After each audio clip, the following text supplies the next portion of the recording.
وہ حضرت شیخ سعدی رحمۃ اللہ تعالی علیہ آپ مہمان نواز بڑے تھے حضرت سعدی. کچھ لوگ نا بڑے مہمان سارا دن یہی سوچتے رہتے ہیں کسی کو کھلانا کیسے. جی دنیا آوے کھا کھا جاوے تے راضی ہوئے بلا. تو حضرت سعدی مہمان نواز بڑے تھے تو قرضہ چڑھ گیا. قرضہ صرف مہمانوں کو کھانا کھلانے کا ہی تھا. تو ایک دن سارے ہی قرض کھا کے بیٹھ کے کہنے لگا بابا پیسے دیں گے تو جائیں گے, پیسے رکھ. سب جھگڑا کر رہے. حضرت سعدی کہتے ہیں وہ مطالبہ کر رہے پیسے دو اور مجھے ٹینشن ہے, ان کو کھلایا پلایا کچھ نہیں. تھوڑی دیر گزری تو ایک بچہ آ گیا کچھ بیچتا بیچتا. اس نے آ کے کہا نوجوان نے کہ جناب میں مجمع دیکھتے ہیں تو بعض لوگ بیچنے والے آ جاتے ہیں. اس نے وہ چیز بیچنے کے لیے سامنے کی تو کہنے لگا لینی ہے. تو حضرت فرمانے لگے میرے مہمانوں کو دے دو کھا لیں. انہوں نے دے دی. اب وہ کہنے لگا پیسے. حضرت بڑے پریشان ہوئے, کہنے لگے بیٹا آپ بھی بیٹھ جائیں, یہ بھی سارے پیسے لینے ہی آئے ہیں, ان کو ملیں گے آپ کو بھی مل جائیں گے. تو وہ نوجوان رو پڑا. کہنے لگا حضرت صاحب میں تو یتیم ہوں, بہنیں اور ماں انتظار کر رہی. حضرت بڑے پریشان ہو, یہ کیا ہو گیا. فٹافٹ سوچنے لگے کہیں سے بندوبست ہو اور اس کو میں فارغ کروں. وہیں بیٹھے تھے کہ ایک عقیدت مند نذرانہ لے کے آیا. ڈھیر سارا نذرانہ پیش کیا. حضور میرا دل کرتا ہے, اور حضور کا فرمان ہے جو بن مانگے ملے وہ اللہ کی طرف سے, اسے قبول کرو جو بغیر چاہت کے آئے. تو اس نے نظر پیش کی تو وہ ڈھیر سارا نذرانہ تھا. حضرت نے جن کے پیسے دینے تھے سب کو دیے, اس کو بھی دیے. سب قرضے ادا کر کے بھی تھوڑے سے بچ گئے. تو ایک بندہ صاحب دل تھا, کہنے لگا حضرت ہم بڑے دنوں سے آ رہے تھے, پیسے نہیں مل رہے تھے, آج کیسے مل گئے. فرمانے لگے تم میں کوئی رونے والا کوئی نہیں تھا. ایک بھی رونے والا ہو تو باقیوں کا کام بھی. بولے سنو نا حدیث ہے بہکی شریف ہے. حضرت حیثم بن مالک رضی اللہ تعالیٰ عنہ فرماتے ہیں نبی پاک علیہ السلام خطبہ دے رہے تھے, تقریر فرما رہے. حضور کی باتیں دلوں کے میل کچیل اتارتی چلی جا رہی. فرماتے ایک شخص نبی پاک علیہ السلام کے سامنے بیٹھ کر حضور کی گفتگو سن رہے تھے, وہ رو پڑے. ساری گفتگو چھوڑ کے نبی پاک صلی اللہ تعالی علیہ وسلم کی توجہ اس شخص کی طرف ہو گئی. ہوا کیا ہے. وہ تقریر سنتے بات سنتے بس رو پڑے. تو نبی پاک علیہ السلام فرمانے لگے آج اگر وہ سارے مومن بھی یہاں موجود ہوتے جن کے گناہ پہاڑوں کے برابر وزنی ہوتے تو اس ایک بندے کے رونے کی وجہ سے اللہ سب کی بخشش فرما دیتا. اور نبی پاک علیہ السلام فرمانے لگے یہ رویا ہے تو اس کے رونے پر فرشتے بھی روئے ہیں, اور فرشتے دعا کر رہے ہیں کہ اے اللہ یہ جو نہیں روتے نا ان کے حق میں ان کی سفارش قبول کر لے جو تیری بارگاہ میں روتے ہیں. جو تیرے حضور عرض گزار ہوتے ہیں ان کی سفارش قبول کر لے, ان کے حق میں قبول کر لے. اور بڑا رو لیا ہے فیکٹری کے مالک کے سامنے, بڑا رو لیا امیروں کے سامنے, مالداروں کے سامنے, تگڑے رشتہ داروں کو مائل کرنے کی بڑی جد و جہد کر لی. اس وقت سحری میں اٹھ کے رب کے حضور نہ روئے. رو کے دیکھ لیا ساری دنیا کے سامنے, کچھ رب کے سامنے رو کے نہ دیکھ لے. اب اسے کہے نا, اب حضور کی بارگاہ میں عرض کر کے نہ دیکھ لے, اب اپنے اللہ کی جانب رجوع نہ کرے. دیکھو نا نبی پاک صلی اللہ تعالی علیہ وسلم نے ہمیں فرمایا تمہارے آنسو قدر والے ہیں, رب رسول کی بارگاہ میں بہانا, ان کو ضائع نہ کرنا.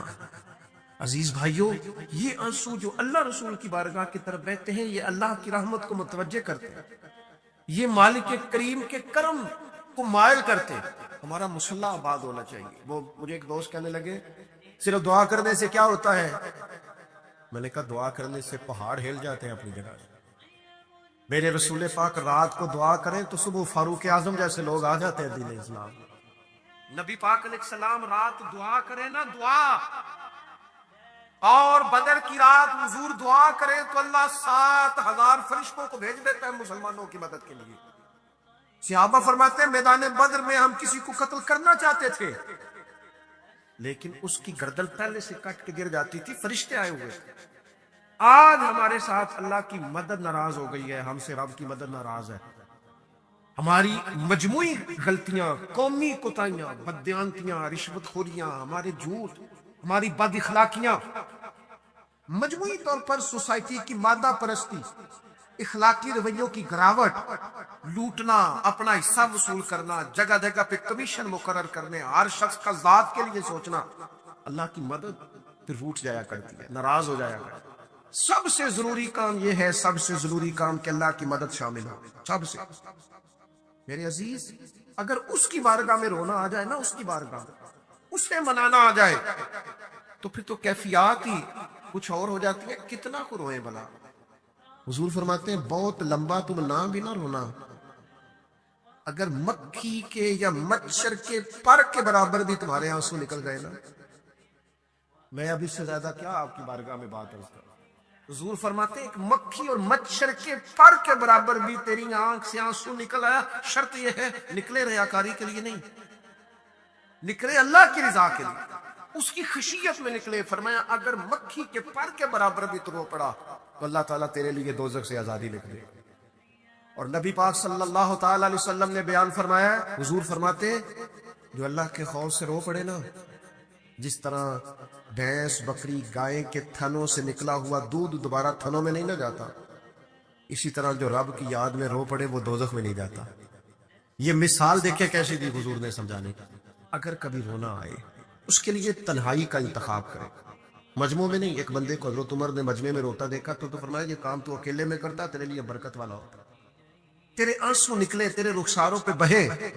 اور شیر خدا تو شیر ہے نا، حضرت مولا علی شیر خدا فرماتے ہیں اگر تیری آنکھوں سے کبھی آنسو نکلے نا اللہ کی یاد میں، حضور کی محبت میں، تو فرمایا ان آنسوؤں کو پوچھنا نا، ان کو چہرے سے صاف نہ کرنا، یہ تو آنسو اس قابل ہے کہ تیرے رخساروں پہ رہے، یہ تو روشنی ہے تیرے چہرے، ان کو پوچھنا نا۔ حضرت علی رضی اللہ تعالیٰ عنہ نصیحت کرتے انہیں رہنے دے، یہ آنسو بڑا قیمتی ہے، نکلا تیری آنکھ سے ہے پر کسی کا ہو کے نکلا، نکلا تیری آنکھ سے ہے پر کسی کے لیے نکلا، نکلا تیری آنکھ سے ہے پر اس نے تجھے بتایا ہے کہ تیرے وجود میں، تیری دھڑکنوں میں، تیرے جذبات میں کسی اور کا بھی حصہ ہے۔ یہ رب رسول کی رضا کے لیے چھلکا ہے۔ میں کہوں گا ماؤں سے پریشان ہے بیٹے، سحری میں دامن پھیلا دو رب کی بارگاہ۔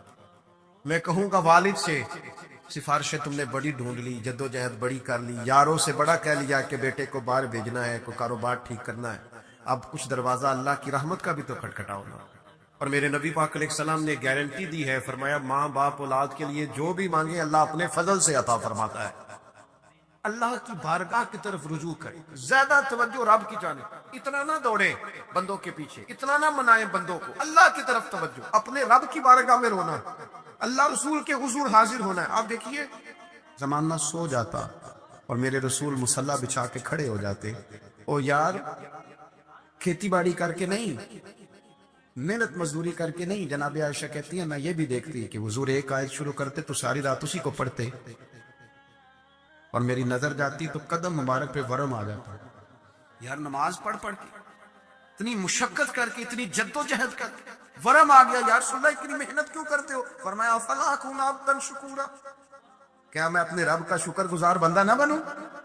صحابہ کا ذوق عبادتوں کا، ریاضتوں کا، تلاوتوں کا، طبیعتیں ان کی، وہ ایک دوسرے کو۔ حضرت مولا علی شیر خدا کرم اللہ تعالیٰ وجہ الکریم کے زمانے میں روم کے بادشاہ نے کہا یار یہ مسلمانوں کا پتہ تو کرو، یہ آخر کیوں اتنے زیادہ مجاہد ہیں؟ اس زمانے میں جاسوس بھیجنے کا مزاج تھا، اب تو جاسوس پکڑا جاتا ہے، اب تو جاسوس، اور جاسوسی کا شوق ویسے آج بھی ہے۔ عرض کروں تھوڑی سی بات اس عنوان سے، پتہ ہے کیا ہمارا مسئلہ ہے؟ ہم جہاں جاتے ہیں نا وہاں تھوڑی خوشبو سونگنے کی کوشش کرتے ہیں، وہ کیا ہے تو یہ کیا ہے تو ادھر کیا ہے تو تھوڑا سا ادھر کیا ہے۔ میرے رسول پاک پڑھیے درود شریف، سارے پڑھیے ذرا زور سے، صلی اللہ تعالی۔ نبی پاک علیہ السلام نے فرمایا جاسوسی نہ کرنا ورنہ تم بندوں کو خراب کر دو، اور فرمایا اس طرح نہ ہو کہ تم کسی کے اب کھول نہ نکلو تو تمہارے پہلے کھل جائیں۔ یہ جو ذوق ہے نا یہ ختم کریں، چھوڑیں، مطلب آپ کس چکر میں پڑے ہوئے ہیں، اتنی زیادہ توجہ کرنے کی کیا ضرورت ہے؟ نے کام سے کام رکھی، اس میں بندہ تھوڑا سا نا آسان رہتا ہے۔ یہ جو بہت زیادہ ٹٹولنے والے لوگ ہوتے ہیں نا وہ بیچارے پھر عمر ٹٹولتے ہی گزار دیتے ہیں، اس لیے کہ مزاج ہی بہت پکا ہے، بوری کا منہ کھول کے اندر تک ہاتھ ڈالنا، تو پھر کئی دفعہ سامنے سے بچھو بھی لڑ جاتا ہے، خرابی ہوتی ہے۔ تو جاسوسی کی جاتی تھی، اس نے بھی جاسوس بھیجے، کیونکہ قبیلوں کے لوگ تھے، کچھ مسلم کچھ کافر، پہچانے نہیں جاتے تھے لوگ، تو کچھ لوگ اس نے بھیجے، انہوں نے آ کے نا تحقیق کی، ریسرچ کری کہ آخر ماجرا کیا ہے، تو واپس جا کے انہوں نے رپورٹ دی نا روم کے بادشاہ کو۔ اس رپورٹ کا ایک جملہ بڑا شاندار ہے، وہ کہنے لگا بادشاہ ہمیں مسلمانوں کی کوئی سمجھ نہیں آئی، ہمیں کوئی سمجھ نہیں. انہوں نے کبھی کیوں نہیں سمجھ آئی؟ کہنے لگے یار عجیب بندے ہیں، جب رات مصلے پہ بیٹھتے ہیں تو یوں لگتا ہے ان کا دنیا سے رشتہ ہی کوئی نہیں، کوئی کسی کو نہیں جانتا، کوئی اپنے دکھ سنا کے رو رہا ہے، کوئی اپنی بات کر کے رو رہا ہے، لگتا ہے کہ ان کا کوئی رشتہ ہے ہی نہیں جب مصلے پہ بیٹھتے ہیں. اور فرمایا جب سویرے یہ جہاد کرنے نکلتے ہیں تو لگتا ہے ان سے زیادہ دلیر ہی کوئی نہیں. حالانکہ جو مسلوں پہ رونے دھونے کے لوگ ہوتے ہیں وہ کئی دفعہ جہاد میں کام نہیں کرتے، لیکن عجیب لوگ ہیں کہ رات کے راہب ہیں، دن کے مجاہد ہیں، کوئی سمجھ نہیں آتی. میرے عزیز، ان لوگوں نے مسلح آباد کر کے رکھا، تلاوتیں ان کا ذوق رہی، منظر روز پڑھنا، اسباق پڑھنا، وظائف پڑھنا، یہ ان کا ذوق رہا. اعلیٰ حضرت بریلوی رحمت اللہ نے ایک 1000 کتاب لکھی ہے، لیکن الوظیفۃ الکریمہ کے نام سے جو وہ صبح و شام وظائف پڑھتے تھے وہ الگ انہوں نے ان کو بیان کیا، پابندی کے ساتھ اپنی اللہ اللہ کرتے. شیخ شہاب الدین سہروردی رحمت اللہ علیہ، اس پر ایک بندے نے اعتراض کیا، اس نے کہا جی آپ کس قسم کے صوفی ہیں، مرید بیٹھے ہیں اور آپ وہاں نفل پڑھ رہے ہیں. یہ بڑا مسئلہ ہوتا ہے نا، جو بندہ ملنے آتا ہے وہ اپنے ٹائم کے حساب سے آتا ہے، اور اس کا یہ بھی خیال ہوتا ہے کہ پیر صاحب جو ہیں وہ چونکہ درویش ہیں تو نہ انہیں روٹی کھانی چاہیے نہ سونا چاہیے، چونکہ وہ درویش ہیں، اور ہم چونکہ درویشوں کے ماننے والے ہیں لہذا ہمارا یہ طریقہ ہونا چاہیے کہ جیسے ہم کہیں درویش ویسے ہی کر جائے. حالانکہ جس کو آپ درویش کہیں گے آپ اس کی مانیں گے، آپ منوائیں گے نہیں، ہمارا مزاج ہوتا ہے. شیخ شہاب الدین پر لوگوں نے اعتراض کی، حضور لوگ ملنے آئے ہیں، زیارت کرنے آئے ہیں، یہ بندے دعا کرانے آئے ہیں، اللہ اللہ کرانے آئے اور آپ نفل پڑھ رہے ہیں، کیا جملہ ہے، کیا حسن ہے، کیا خوبصورتی ہے. فرمانے لگے رب رسول سے مانگنے کے لیے مصلی بچھایا ہے، اگر وہاں سے مانگوں گا نہیں تو تمہیں دوں گا کیا؟ پہلے مجھے کچھ لے تو لینے دو، اگر میرے پلے کچھ ہے ہوگی تو آگے دوں گا نا. تو میں مانگنے گیا تھا کہ یا اللہ دے، تیرے بندے لینے آئے، دے، تو میں کچھ لوں گا تو آگے دوں گا نا. لیکن ہمارا یہ سٹیٹس، یہ مزاج، یہ شعور نہیں ہے. گپیں، کہانیاں، داستانیں، گفتگو، خطابت، واز، کیا بات. لیکن اگر کچھ کرنے کا کام ہو تو وہ نہیں ہم سے ہوتا. میرے نبی کریم علیہ السلام نے مصلی سے دل لگانے کا درس دیا، حضور نے توجہ دلائی. صحابہ اس ذوق کے حامل لوگ تھے، وہ کوشش کرتے تھے. جناب صدیق اکبر رضی اللہ تعالیٰ عنہ کا عبادت کا مزاج ہمیشہ قائم رہا. حضرت عمر فاروق ساری رات اللہ کے حضور کھڑے رہے. حضرت عثمان غنی رضی اللہ تعالیٰ عنہ عشاء کی نماز پڑھ کے 2 رکعتوں کی نیت باندھتے تھے، 15 سپارے پہلی رکعت میں پڑھ دیتے اور 15 سپارے قرآن مجید کے دوسری رکعت میں پڑھ دیتے. آپ نے نا حضرت عمر فاروق کے وصال کے بعد ان کی ایک بیوہ سے نکاح کیا، حضرت عثمان غنی نے نکاح کیا. وہ خاتون آپ کے نکاح میں آئیں تو عرض کرنے لگی امیر المومنین، میرے لیے اعزاز تو بہت ہے کہ میں امیر المومنین کی بیوہ تھی تو امیر المومنین کی منکوحہ ہو گئی ہوں، لیکن حضور نہ تو میں جوان ہوں کہ میرے اندر رغبت ہوتی اور نہ میں اب اس قابل ہوں کہ کوئی خدمت کر سکوں، میرے ساتھ نکاح کی وجہ کیا بنی؟ تو عثمان غنی رو پڑے. فرمانے لگے میں نے عمر فاروق کو مسجد میں اپنے رب سے ڈرتے ہوئے دیکھا، میں نے اسے روتے ہوئے دیکھا ہے، عدل کرتے دیکھا ہے، انصاف کرتے دیکھا ہے، امت کی خیر خواہی کرتے دیکھا. تمہارے ساتھ نکاح اس لیے کیا ہے کہ تم مجھے یہ بتاؤ کہ عمر فاروق گھر کے اندر اپنے رب کو کیسے راضی کرتے ہیں، گھر کے اندر کیسے راضی کرتے تھے، وہ طریقے بتلاؤ، تم بتاتی جانا اور میں بھی اسی طرح گھر میں عبادت کروں. میرے رسول کریم علیہ السلام نے ارشاد فرمایا، حضور فرمانے لگے جس گھر میں اللہ کا ذکر ہوتا ہے وہ گھر زندوں کا ہے، اور جس گھر میں رب کریم کا ذکر نہیں ہوتا وہ گھر زندوں کا نہیں ہے. گھر نا ہم نا کتابوں میں پڑھتے ہیں کہ بزرگ کہتے ہیں، حضرت فضیل بن ایاز کہتے ہیں کہ میں ایک گلی سے گزر رہا تھا تو گھر کے اندر کسی قاری صاحب نے قرآن کی آیت پڑھ دی، وَلِمَنْ خَافَ مَقَامَ رَبِّهِ جَنَّتَانِ. میں تو میرے کانوں سے ٹکرائی تو اللہ نے میری کایا ہی پلٹ دی، میں توبہ کر گیا. اب گھر کے اندر سے آواز آئے تو صحیح نہ تلاوت کی، پر اندر سے آواز آتی نہیں ہے، ڈیک بجنے کی آواز آتی ہے یا ٹی وی چلنے کی آواز آتی ہے یا دھوم مچانے کی آواز آتی ہے. عبادت کا وہ جو خاص شوق تھا، وہ جو حسن تھا، وہ جو توانائی، وہ جو بات تھی. ایک جگہ پہ ہم بیٹھے تھے تو وہاں ایک صاحب آئے اور انہوں نے آتے ہی کہا کہ مہربانی کریں ذرا مجھے مصلی دے دیں، میرے نہ کچھ نفل رہ گئے. تو میں نے وضو کر لیا تو کوئی مصلی مل جائے. مصلی انہیں دے دیا گیا، وہ مصلی لے کے چلے گئے. تو پھر سے ایک صاحب نے تبصرہ کیا، کہنے نے کتنا ریاکار بندہ ہے، لوگوں کو دکھا رہا ہے کہ میں نفل پڑھتا ہوں، ہے کو بات کرنے والی. میں نے اسے کہا، میں نے کہا تو مہربانی کرنا، اس طرح کی ریاکاری تو بھی کر، پکڑ مصلی اور جا تو بھی تھوڑی ریاکاری کر کے آ، اٹھ ذرا شکر کر، کوئی یہ ریاکار بھی ملا ہے. کوئی نفل پڑھ کے ریاکاری کر رہا ہے. اللہ کا میں کہتا ہوں کو پڑھے تو صحیح نہ یار, یہ کوئی دور ہے نفل پڑھنے کا؟ اس میں تو لوگوں کا مزاج ہی نہیں, طبیعت ہی نہیں. میں نے کہا چل مہربانی کر یہ مسلح اور تو بھی جا تھوڑی سی یا کاریا ریاکاری کرو تو صحیح نا, مزاج ہی نہیں, ذوق. جمعے کی نماز پڑھ کے جو دنیا بھاگتی ہے, اوہ ہو پتہ نہیں کون سی پیچھے آگ تھی جو بجھائی جائے گی. اور آج تک لوگ مسئلہ پوچھ رہے ہیں کہ جمعے کی بعد والی سنتیں کتنی ہوتی ہیں. میں نے کہا کتنے سال ہو گئے جمعہ پڑھتے, کتنے سال ہو گئے, ابھی تک سنتوں کا نہیں پتا, ابھی تک نہیں علم کے پہلے کتنی رکھتے ہیں اور بعد میں کتنی رکھتے ہیں. فجر کی سنتیں کب پڑھنی چاہیے؟ سنو فجر کی سنتوں کے بارے. میرے رسول کریم سید عالم صلی اللہ تعالی علیہ وسلم سے ایک صحابی نے پوچھا تھا, حضور میری فجر کی سنتیں رہ گئیں یا رہ جاتی ہیں تو حکم کیا ہے؟ کیا انداز ہے حضور کا. بخاری مسلم کے لفظ سنو. حضور سید عالم صلی اللہ علیہ وسلم فرمانے لگے, اس نے کیا پوچھا تھا, حضور جواب کیا دیتے ہیں؟ فرمایا فجر کی سنتیں کبھی نہ چھوڑنا, فجر کی پہلی 2 سنتیں کبھی نہ چھوڑنا. یا رسول اللہ صلی اللہ تعالی علیہ وسلم میری رہ گئی ہیں, رہ جاتی ہیں. فرمایا فجر کی 2 سنتیں نہ چھوڑنا. فرمایا فجر کی پہلی 2 سنتیں مجھے دنیا اور دنیا کے اندر جو کچھ ہے وہ سب سے زیادہ پیاری ہے. فجر کی 2 سنتیں دنیا اور دنیا میں جو کچھ ہیں مجھے وہ سب سے زیادہ پیاری ہے. اس لیے فجر کی سنتیں نہ چھوڑیں. اپنا ذوق, اپنی طبیعت, ہم نے نا ذوق غلط بنا لیا. اگر 20 بندے کہہ بھی دیں گے تو نے بڑی شاندار تلاوت کیا تو کیا اس سے بنے گا؟ 100 بندہ کہہ بھی دے تیری کیا بات ہے, کیا بات ہے نعت خان کی, کیا بات ہے علامہ صاحب کی, پیر صاحب کی, پیر مہر علی شاہ صاحب رحمت اللہ علیہ. آپ تشریف فرما تھے تو آپ کے ایک ہی بیٹے بابو جی جن کو کہا جاتا ہے. جس دن صاحبزادے پیدا ہوئے تو خادم نہ وہاں سے نکلا. ان لوگوں کی شوق اور طرح کے تھے نا, تو ان کی توجہ بھی اپنے شوق کی طرف رہتی. تو خادم نکلا اندر سے, پیر صاحب مبارک ہو, پیر صاحب مبارک ہو, پیر صاحب مبارک ہو, پیر صاحب مبارک ہو. شور کر رہا ہے تو پیر صاحب کو وجد ہو گیا, اللہ اکبر, اللہ اکبر, اللہ. وہ کیا ہوا, کس بات کی مبارک دے رہے ہو؟ عرض کی حضور اللہ نے بیٹا دیا.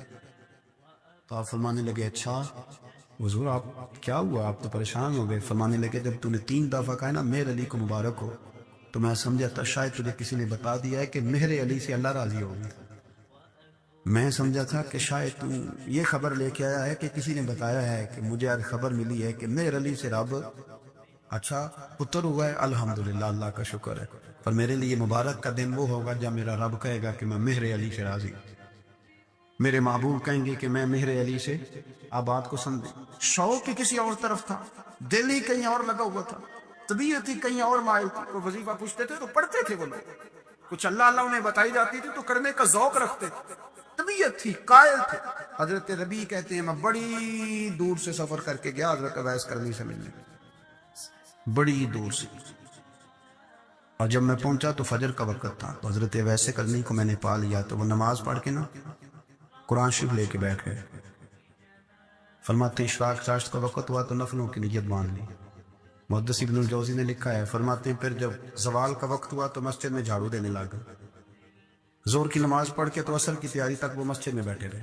اور میرے نبی پاک علیہ السلام نے فرمایا جو نماز کے انتظار میں بیٹھا ہو وہ نماز ہی میں ہے, وہ نماز ہی میں ہے. فرمایا میری دنیا, میری امت کی جو رہبانیت ہے نا وہ اتنی ہے کہ نماز کا انتظار کرے. اذان کے بعد نماز کا یہ راہب ہیں, یہ اس وقت چھوڑ کے بیٹھے ہیں ذرا کچھ. فرماتے ہیں عصر تک انہوں نے اللہ اللہ کی, پھر مغرب تک کی, عشاء کی نماز ہوئی تو نماز پڑھی تو وہ تھک گئے. اب مجھے وہ فارغ ہو مصلی چھوڑے تو میں ملاقات کروں نا, کہ آپ حیران نہ ہو کہ اتنی دیر بندہ کیسے اللہ اللہ کر. ہم نے کی نہیں نا اس لیے ہم پریشان ہیں. جو عادی ہوتے ہیں وہ کر بھی لیتے ہیں. وہ یہ کام, میری بات کی سمجھ آ رہی ہے؟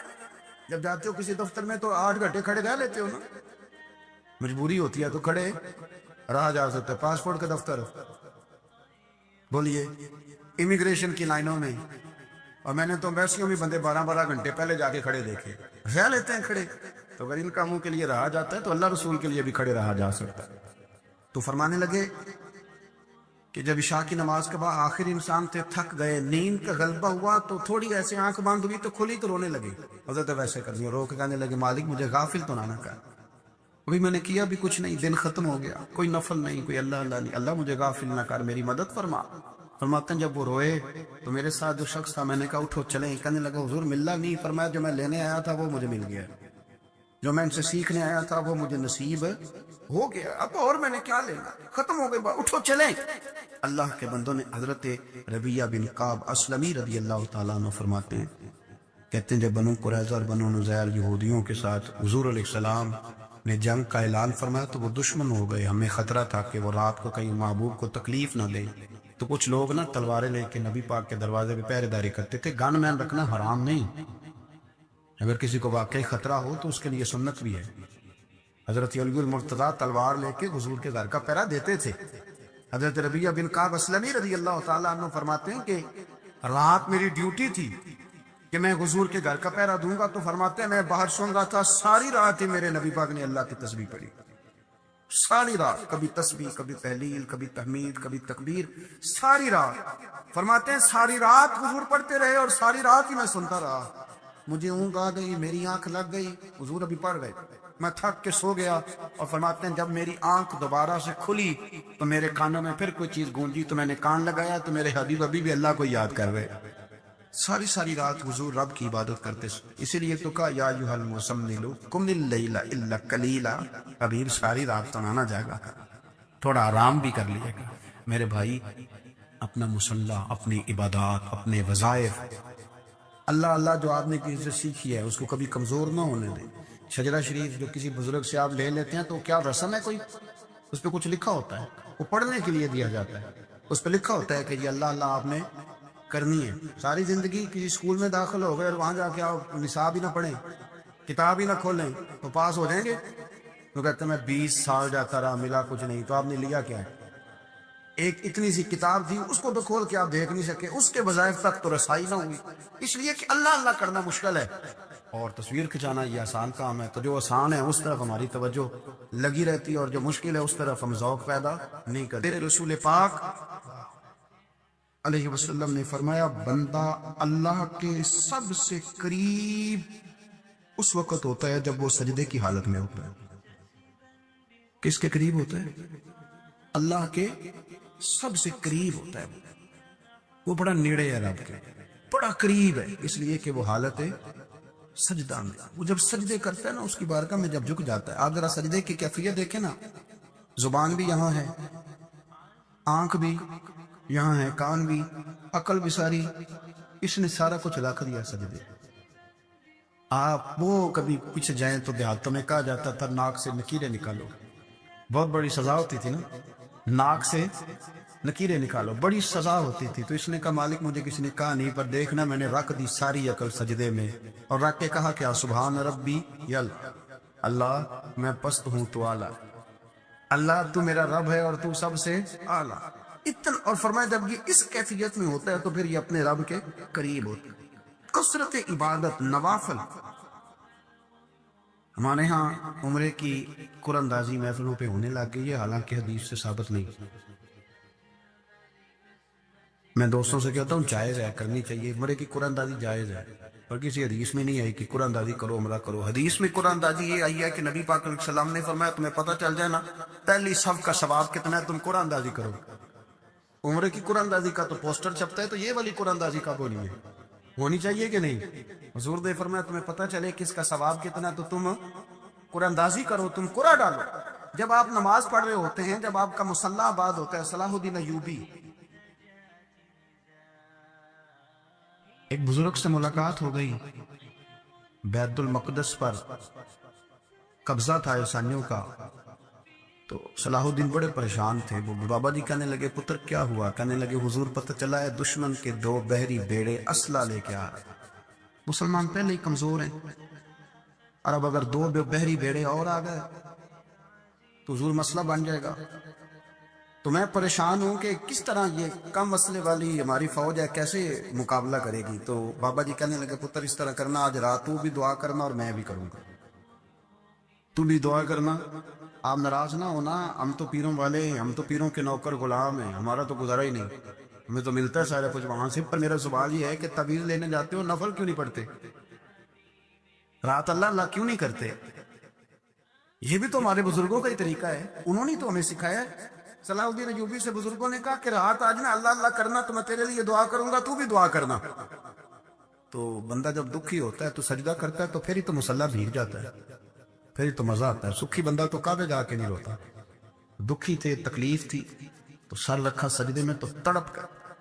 اور وہ بابا جی کہتے ہیں میں مسجد آیا تو صلاح الدین چیخے مار کے رو رہا تھا اور کہہ رہا تھا مالک میں کوئی اپنی شان کے لیے تو نہیں نہ لڑ رہا, اللہ کو میں کوئی قبضوں کے لیے تو نہیں لڑ رہا, مالک تیرے لیے لڑ رہا ہوں, مجھے بے آبرو نہ کرنا, میری مدد فرمانا.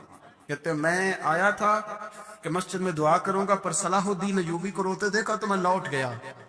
تو سویرے صلاح الدین ملے تو بڑے خوش تھے. میں نے کہا پتر کیا ہوا؟ کہنے لگے حضور وہ بحری بیڑے دو آ رہے تھے نا اسلحہ لے کے, دونوں ڈوب گئے پانی میں ڈوب گئے. تو بابا جی کہنے لگے صلاح الدین وہ پانی میں نہیں ڈوبے, وہ تیرے آنسوؤں میں ڈوب گئے, وہ غرق ہو گئے. وہ جو تو نے مسلح بات کیا تو وہ تیرے آنسوؤں میں ڈوب گئے, وہ غرق ہو گئے, وہ تباہ اتنے قیمتی تھے, تیرے آنسو کے بہا لے گئے دشمن کے بحری بیڑوں کو. میرے بھائی ٹھیک ہو گیا, میرے عزیز سمجھ لیں اس بات کو ہمیشہ کی, اور اس پر غور کرنے اچھے طریقے سے کہ میرے رسول کریم سید عالم صلی اللہ علیہ وسلم نے نا ہماری توجہ دلائی, حضور نے ہمیں بتلایا, ہمارا ذوق بڑھایا عبادت کی طرف. ایک صحابی تھے حضرت ابو فاطمہ رضی اللہ تعالیٰ عنہ, یہ ترمذی شریف کی حدیث ہے. نبی پاک علیہ السلام نے فرمایا ابو فاطمہ قیامت کے دن مجھ سے جلدی ملنا چاہتے ہو کہ دیر کے ساتھ؟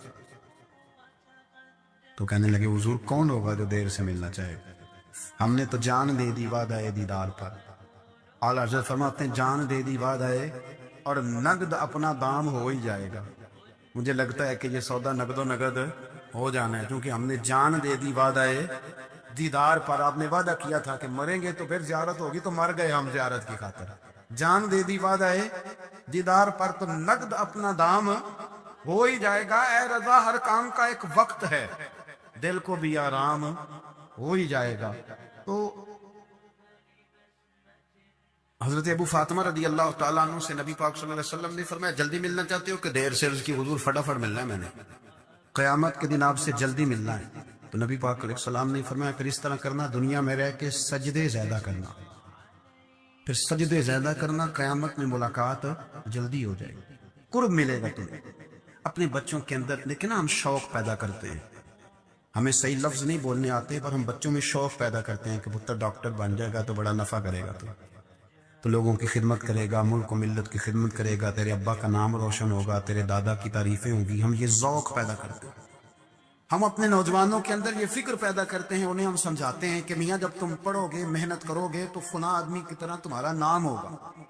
یہ جتنا ذوق ہم بچوں کے اندر ان چیزوں کو پیدا کرتے, ہمیں حکم ہے کسی طرح ہم ذوق پیدا کریں کہ پتر نماز پڑھے گا تو اللہ راضی ہو جائے گا. ایک صحابی آئے, ہاں کے سوال کیا, عرض کی حضور فقیر ہوں, بھوکا ہوں, غریب ہوں, اور اسے بھی سوچنا چاہیے جس کے دروازے پہ سوال ہو رہا ہے کہ تو خوش نصیب ہے, تیرے دروازے پہ کو لینے آیا. حضور میں بھکاری ہوں, میرے حبیب کریم صلی اللہ علیہ وسلم وہ محبوب کہ جن کے دروازے سے کبھی کوئی خالی گیا ہی نہیں. فرمایا یہ تو تیری بات بڑی خوب ہے, لیکن میں چاہتا ہوں تو یہاں سے مانگے, اس کے بعد کہیں اور سے نہ مانگے. حضور کیا حکم ہے؟ فرمایا کچھ بھی نہیں تیرے پاس, کچھ نہیں. عرض کی حضور ایک پیالہ ہے, ایک کمبل ہے, آدھا اوڑھ لیتا ہوں آدھا بچھا لیتا ہوں, پیالے سے پانی پی لیتا ہوں. فرمایا لے آ. راس دیکھنا, راس انویسٹمنٹ دیکھنا کاروبار کی کتنی ہے. لائے. حضور نے صحابہ کے سامنے کھڑا کر کے فرمایا کون خریدے گا بھائی؟ اللہ کرے آج ساری توجہ آپ کی میری بات پہ ہو, کیونکہ لفظ میرے ہیں, بات تو میں رسول اللہ کی بیان کر رہا ہوں.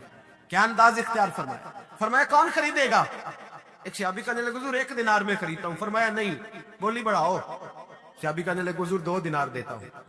میرے حبیب نے کیا فرمایا؟ میرے حبیب نے فرمایا لو میں تمہیں دیتا ہوں. 2 دینار کی چیزیں بیچی. حضور نے فرمایا ادھر آ, 2 دینار پکڑ, جا کلاڑا لے کے آ, یا رسی لے کے آ. وہ لائے, اس میں پھل, کلاڑے میں پھل. نصیب دیکھو صحابی کے, دستہ اور پھل نبی پاک نے اپنے ہاتھوں سے لگایا. فرمایا چل پکڑ, جا جنگل میں جا کے لکڑیاں کاٹ, اپنے کندھے پر لکڑیاں رکھ اور جا بیچ. صحابی کہتے ہیں 1 مہینے کے بعد وہ آیا. مہینے کے بعد حضور نے فرمایا تیرا حال کیا ہے؟ عرض کی حضور سارے گھر والوں کے بستر بن گئے, حضور سب کے کپڑے آ گئے, یا رسول اللہ سارا کچھ ہو گیا ہے. اور وہ اس کے نصیب میں جیب میں ہاتھ ڈال کے کہنے لگا حضور یہ 10 نذرانہ, یہ 10 دینار میں نذرانہ دینے کے لیے لایا ہوں, میں صفا کے طالب علموں کے لیے لایا ہوں, میں دین کے مجاہدوں کے لیے لایا ہوں. اور